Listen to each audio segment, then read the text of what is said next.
Hello दोस्तों, स्वागत है आपका अपने चैनल कैरियर टेक फंडा में। मैं खुशबू और आज की जो बड़ी अपडेट निकल कर आ रही है वो इंडियन नेवी की तरफ से निकल कर आ रही है। चार्जमैन की यहाँ पर पोस्ट निकल कर आ रही है, चार्जमैन के लिए रिक्रूटमेंट निकल कर आ रही है।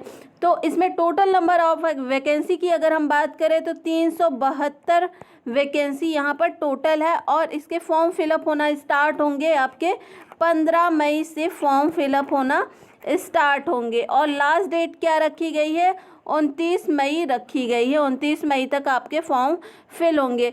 अब इसमें आगे क्या होगा, सिलेक्शन प्रोसीजर, सिलेबस क्या रखा गया है इस एग्ज़ाम का और क्वालिफ़िकेशन क्या है और कि कौन कौन से ट्रेड यहाँ पर एप्लीकेबल है, किन ट्रेड में कितनी वैकेंसीज़ हैं, वो हम यहाँ पर डिटेल में जानेंगे। उससे पहले अगर आपने हमारे चैनल को अभी तक सब्सक्राइब नहीं किया है तो ज़रूर से सब्सक्राइब कर लीजिए ऐसी ही लेटेस्ट जॉब अपडेट्स पाने के लिए। तो आइए वीडियो को स्टार्ट करते हैं और यहाँ पर आप देख सकते हैं जो चार्जमैन की वैकेंसी है उसके लिए पे लेवल आपका 6 रखा गया है और बेसिक पे कितना है 35,400, 1,12,400 रुपये आपके पे मैट्रिक्स होने वाली है। अब यहाँ पर क्वालिफ़िकेशन क्या रखा गया है, इलेक्ट्रिकल फिटर ट्रेड की अगर हम बात करें तो यहाँ पर आपके पास क्वालिफ़िकेशन होनी चाहिए degree in science with physics chemistry और मैथमेटिक्स। फिजिक्स केमिस्ट्री मैथमेटिक्स में आपके पास डिग्री यानी ग्रेजुएशन होना चाहिए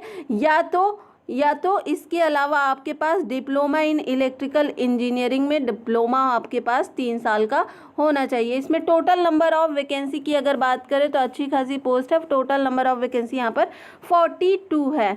ठीक है, नेक्स्ट ट्रेड क्या है, इलेक्ट्रॉनिक्स ट्रेड है और सभी के लिए जो एसेंशियल क्वालिफिकेशन रखी गई है वो आपके पास या तो साइंस बैकग्राउंड से आपके पास डिग्री होना चाहिए या उसके अलावा जो स्पेसिफाइड आपका ट्रेड है उसमें आपका 3 साल का डिप्लोमा होना चाहिए। जैसे इलेक्ट्रॉनिक्स फिटर की अगर हम बात करें तो यहाँ पर आपके पास साइंस बैकग्राउंड से डिग्री होनी चाहिए या तो जो है डिप्लोमा होना चाहिए इलेक्ट्रॉनिक्स में, इलेक्ट्रॉनिक इंस्ट्रूमेंटेशन में या इलेक्ट्रॉनिक्स एंड कम्युनिकेशन में या इलेक्ट्रॉनिक्स एंड टेलीकम्युनिकेशन में या फिर इंस्ट्रूमेंटेशन एंड कंट्रोल और कम्युनिकेशन इंजीनियरिंग में आपके पास 3 साल का डिप्लोमा होना चाहिए।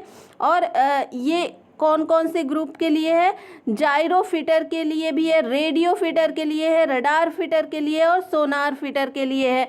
अगर हम इलेक्ट्रॉनिक्स फिटर में की बात करें तो यहाँ पर टोटल नंबर ऑफ वैकेंसी 11 है। जायरो फिटर के लिए यहाँ पर 5 है और जो आपका रेडियो फिटर है उसके लिए 7 वैकेंसी है और रडार फिटर के लिए 11 वैकेंसी है और यहाँ पर सोनार फिटर के लिए 6 वैकेंसी टोटल यहाँ पर है। ठीक है, नेक्स्ट पोस्ट क्या है, इंस्ट्रूमेंटेशन फिटर के लिए, इंस्ट्रूमेंट फिटर के लिए और टोटल नंबर ऑफ वैकेंसी यहाँ पर 4 है और इसके लिए भी आपके पास साइंस बैकग्राउंड से या तो डिग्री होना चाहिए या तो आपके पास डिप्लोमा होना चाहिए इलेक्ट्रॉनिक्स या फिर इलेक्ट्रॉनिक्स एंड इंस्ट्रूमेंटेशन ब्रांच में 3 साल का डिप्लोमा होना चाहिए। नेक्स्ट ब्रांच है आपका कंप्यूटर फिटर। कंप्यूटर फिटर के लिए भी क्वालिफिकेशन वही रखी गई है, आपके पास डिग्री होनी चाहिए साइंस बैकग्राउंड से या तो आपके पास 3 साल का डिप्लोमा होना चाहिए कंप्यूटर साइंस में। ठीक है, और टोटल नंबर ऑफ वैकेंसी यहाँ पर 7 है। नेक्स्ट जो आपका ट्रेड है वो वीपन फिटर है आपका पोस्ट और यहाँ पर भी आपका जो रिक्वायर्ड क्वालिफिकेशन है वो सभी में सेम है, बस आपका ये डिप्लोमा जो है मैकेनिकल इंजीनियरिंग में वीपन फिटर के लिए होना चाहिए, 3 साल का मैकेनिकल इंजीनियरिंग में और डिप्लोमा होना चाहिए या तो आपके पास साइंस बैकग्राउंड से डिग्री होनी चाहिए और टोटल नंबर ऑफ वैकेंसी यहाँ पर 8 है। देन नेक्स्ट जो है हमारा पोस्ट वो बॉयलर मेकर का है और बॉयलर मेकर के लिए और बॉयलर मेकर में टोटल नंबर ऑफ वैकेंसी यहाँ पर 3 है और यहाँ पर इंजन फिटर की जो है वैकेंसी अच्छी है, यहाँ पर 46 वैकेंसी आपके इंजन फिटर के लिए है और फाउंडर के लिए यहाँ पर 2 वैकेंसी है।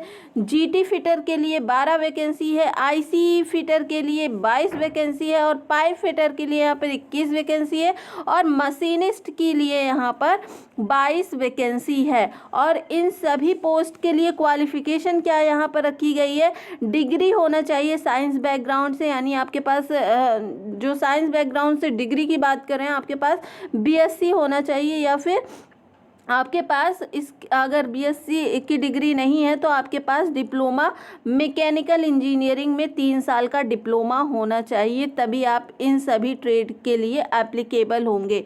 नेक्स्ट ट्रेड अगर हम बात करें नेक्स्ट पोस्ट की, तो यहाँ पर मशीनरी कंट्रोल फिटर के लिए जो पोस्ट है उसके लिए एसेंशियल क्वालिफिकेशन आपके पास डिग्री होनी चाहिए, फिजिक्स केमिस्ट्री मैथमेटिक्स आपका मेन सब्जेक्ट होना चाहिए, और या तो ये नहीं है तो या तो आपके पास डिप्लोमा होना चाहिए इलेक्ट्रॉनिक्स या इलेक्ट्रॉनिक्स इंस्ट्रूमेंटेशन में, या तो electronics instrumentation and control engineering में आपके पास 3 साल का डिप्लोमा होना चाहिए। यहाँ पर टोटल नंबर ऑफ वैकेंसी 5 है।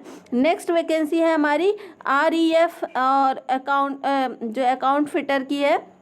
यहाँ पर टोटल नंबर ऑफ वैकेंसी आपके पास 8 टोटल नंबर ऑफ वैकेंसी 8 है, ठीक है। और इसमें एसेंशियल क्वालिफिकेशन आपके पास डिग्री होनी चाहिए, या तो इसके अलावा आपके पास डिप्लोमा होना चाहिए मैकेनिकल इंजीनियरिंग में, या फिर रेफ्रिजरेशन एंड एयर कंडीशनिंग में आपके पास 3 साल का डिप्लोमा होना चाहिए। नेक्स्ट पोस्ट की बात कर लेते हैं, तो प्लेटर की पोस्ट है, ठीक है। प्लेटर की पोस्ट है, वेल्डर की पोस्ट है, और शिप राइट की पोस्ट है, ठीक है।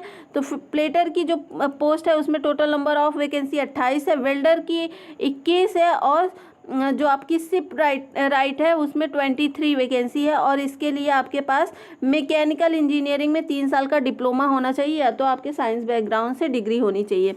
नेक्स्ट पोस्ट है आपकी लैगर की, और इसमें टोटल नंबर ऑफ वैकेंसी आपकी 9 है। इसमें आपसे क्या मांगा गया है, dress making garment fabrication technology में आपके पास 3 साल का डिप्लोमा होना चाहिए, या तो साइंस बैकग्राउंड से आपका डिग्री होना चाहिए, ग्रेजुएशन होना चाहिए। नेक्स्ट वैकेंसी है आपकी रिगर की, तो रिगर के लिए यहाँ पर टोटल नंबर ऑफ वैकेंसी की बात करें तो 5 है, शिप फिटर की 6 है, और मिल राइट की यहाँ पर 10 है, और ICE फिटर क्रेन की यहाँ पर टोटल नंबर ऑफ वैकेंसी 5 है, ठीक है। इसमें भी क्वालिफिकेशन आपसे डिप्लोमा मांगा है, मैकेनिकल इंजीनियरिंग में होना चाहिए, या तो आपके पास साइंस बैकग्राउंड से डिग्री होनी चाहिए। नेक्स्ट वैकेंसी है पेंटर की, पेंटर में टोटल नंबर ऑफ वैकेंसी 5 है, और यहाँ भी आपका साइंस बैकग्राउंड में डिग्री होनी चाहिए, या तो आपके पास डिप्लोमा होना चाहिए पेंट टेक्नोलॉजी या केमिकल इंजीनियरिंग में, ठीक है। नेक्स्ट वैकेंसी है सिविल वर्क्स, इसमें टोटल नंबर ऑफ वैकेंसी 6 है। इसमें भी आपसे एसेंशियल क्वालिफिकेशन साइंस बैकग्राउंड से आपके पास डिग्री होनी चाहिए, तो डिप्लोमा होना चाहिए सिविल इंजीनियरिंग में। नेक्स्ट पोस्ट की अगर हम बात करें तो PP&C की पोस्ट है, और इसमें आपसे वही डिग्री मांगा गया है साइंस बैकग्राउंड से, या तो आपके पास डिप्लोमा होना चाहिए एप्रोप्रिएट डिसिप्लिन इन मेंशन्ड, ठीक है, आपके पास होना चाहिए। और टोटल नंबर ऑफ वैकेंसी यहाँ पर 12 है।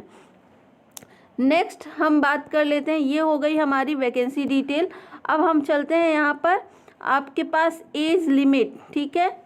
इस रिक्रूटमेंट के लिए आपके पास एज लिमिट कितनी होनी चाहिए, तो जनरल के लिए यहाँ पर लोअर एज लिमिट 18 और अपर एज लिमिट 25 साल, यानी 18 से 25 साल के बीच आपकी एज लिमिट होनी चाहिए। 25 साल से अधिक अगर है आपका एज लिमिट तो आप इस फॉर्म को नहीं भर सकते हैं, ठीक है। और SC/ST कैंडिडेट्स को यहाँ पर 5 साल का एज रिलैक्सेशन मिल जाएगा, OBC कैंडिडेट्स को यहाँ पर 3 साल का जो है एज रिलैक्सेशन मिल जाएगा, ठीक है। और PWBD के लिए भी जो है फिजिकल हैंडीकैप्ड जो हैं उनके लिए भी एज रिलैक्सेशन यहाँ पर दे रखा हुआ है।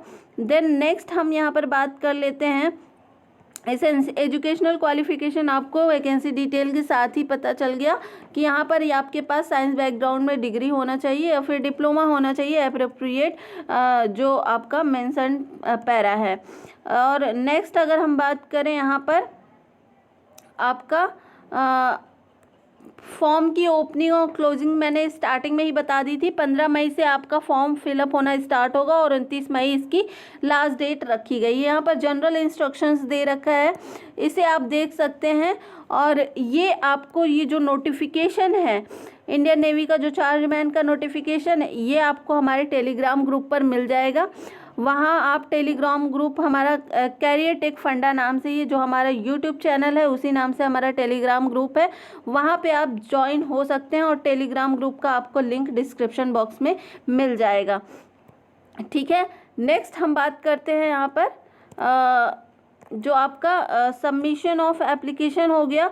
देन आप यहाँ पर मल्टीपल पोस्ट के लिए जो है फॉर्म फिल कर सकते हैं। अगर आप एलिजिबल हैं और कई तो आप एक से ज़्यादा पोस्ट के लिए यहाँ पर अप्लाई कर सकते हैं, ठीक है। और यहाँ पर एप्लीकेशन फ़ी क्या रखी गई है? एप्लीकेशन फ़ी आपका 278 रुपये रखी गई है जनरल और ओबीसी कैंडिडेट्स के लिए, और ऑल वुमेन कैंडिडेट और SC ST candidate PWBD candidates को यहाँ पर कोई एप्लीकेशन फ़ी नहीं देनी होगी, ठीक है। नेक्स्ट हम बात कर लेते हैं एग्जामिनेशन सिटीज़ कहाँ कहाँ पर हैं, ठीक है। तो ये स्टेट दे रखा हुआ है और ये सिटी दे रखा हुआ है। अंडमान निकोबार आइसलैंड के पोर्ट ब्लेयर में आपका एग्ज़ाम सेंटर होगा, आंध्र प्रदेश के विशाखापट्टनम में, बिहार के पटना में, असम के गुवाहाटी में, दिल्ली में जो है न्यू दिल्ली, और गुजरात के अहमदाबाद में, केरला के कोच्चि में, मध्य प्रदेश के भोपाल में, महाराष्ट्र के मुंबई में, तमिलनाडु के चेन्नई में, तेलंगाना के हैदराबाद में, उत्तर प्रदेश के लखनऊ में, वेस्ट बंगाल के कोलकाता में आपके एग्ज़ाम सेंटर होंगे। और ये आपको चूज़ करने का, जब आप फॉर्म फिलअप करेंगे तो उसमें चूज़ करने का ऑप्शन आएगा कि आप कहाँ पर अपना एग्ज़ाम सेंटर करना चाहते हैं। 3 ऑप्शन रहेगा, उसमें आप फिल कर सकते हैं अपने आसपास के एरियाज़ को, ठीक है। देन आपका यहाँ पर रिजेक्शन क्राइटेरिया, अगर आपका एसेंशियल क्वालिफ़िकेशन मैच नहीं कर रहा है तो आपके फॉर्म को रिजेक्ट कर दिया जाएगा, ये आप ध्यान रखिएगा, ठीक है। नेक्स्ट आपका एडमिट कार्ड की अगर हम बात करें तो बहुत जल्द ही इसका एग्ज़ाम कंडक्ट कराया जाएगा, और एडमिट कार्ड के लिए आपको जो इंडियन नेवी का ऑफिशियल वेबसाइट है उसको विज़िट करते रहना होगा, और जो भी आप ईमेल आईडी फॉर्म फिलअप करते टाइम डालेंगे उसमें आप उसको आप देखते रहिएगा। एग्ज़ाम जब भी आपका कंडक्ट कराया जाएगा वो उस पर आपको नोटिफिकेशन मिल जाएगा। नेक्स्ट अगर हम बात करें यहाँ पर मोड ऑफ सिलेक्शन की, सिलेक्शन मोड क्या रखा जाएगा, तो सबसे पहले आपका स्क्रीनिंग ऑफ एप्लीकेशन, यानी एप्लीकेशन की स्क्रीनिंग होगी, और उसमें जो भी कैंडिडेट्स मतलब जो रिक्वायर्ड क्वालिफ़िकेशन है वो मैच नहीं करेंगे उनके फॉर्म को रिजेक्ट कर दिया जाएगा। देन उसके बाद आपको CBT एग्ज़ाम, जो फॉर्म रह जाएंगे उनका CBT एग्ज़ाम कंडक्ट करवाया जाएगा, जिसमें टोटल नंबर ऑफ़ क्वेश्चन 100 पूछे जाएंगे, 100 ऑब्जेक्टिव यानी MCQ क्वेश्चंस रहेंगे, ठीक है। अब ये किस किस सब्जेक्ट से आपके क्वेश्चंस रहेंगे, तो ये आपके जनरल इंटेलिजेंस यानी रीजनिंग से आपसे 10 क्वेश्चन पूछेगा, न्यूमेरिकल एप्टीट्यूड मैथमेटिक्स से आपसे 10 क्वेश्चन पूछेगा, जनरल इंग्लिश से 10 क्वेश्चन, और जनरल अवेयरनेस से 20 क्वेश्चन, और जो आपका सिलेबस जो स्पेसिफाइड ट्रेड है उससे आपके 50 क्वेश्चन पूछे जाएंगे। अगर आप मैकेनिकल से हैं तो मैकेनिकल से 50 क्वेश्चन रहेंगे, अगर साइंस बैकग्राउंड के डिग्री से हैं तो उसमें आपके फिजिक्स मैथ्स केमिस्ट्री से जो है क्वेश्चंस पूछे जाएंगे, और अगर आप जो है सिविल से हैं तो सिविल के यहाँ पर 50 क्वेश्चन होंगे। टोटल नंबर ऑफ़ क्वेश्चन 100 है, और टोटल मार्क्स आपके जो है वो भी 100 है, यानी 1 नंबर पर क्वेश्चन, ठीक है, 1 नंबर पर क्वेश्चन रहेगा। निगेटिव मार्क की अगर हम बात करें तो निगेटिव मार्क यहाँ पर मेंशन नहीं है, तो यानी इसमें नेगेटिव मार्किंग नहीं होगी, ठीक है। और ड्यूरेशन की बात करें, एग्ज़ाम ड्यूरेशन, तो 2 आवर का आपका एग्ज़ाम होगा, 2 घंटे का आपका एग्ज़ाम ड्यूरेशन रहेगा।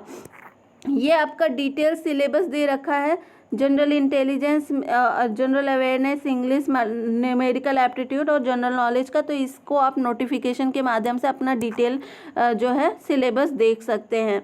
नेक्स्ट हम बात करते हैं यहाँ पर एक कुछ इम्पॉर्टेंट कंडीशंस दे रखी हैं, जैसे फॉर्म फिलअप करते टाइम आपका जो फ़ोटो का साइज़ होना चाहिए वो क्या है, सिग्नेचर का साइज़ क्या है होना चाहिए, और जो आपके सर्टिफिकेट्स हैं, अगर कैटेगरी है तो कैटेगरी सर्टिफिकेट्स आपके पास होना चाहिए, EWS है तो EWS का सर्टिफिकेट होना चाहिए। तो ये सारी चीज़ें इसमें जनरल इंस्ट्रक्शन में दे रखी गई हैं, ठीक है।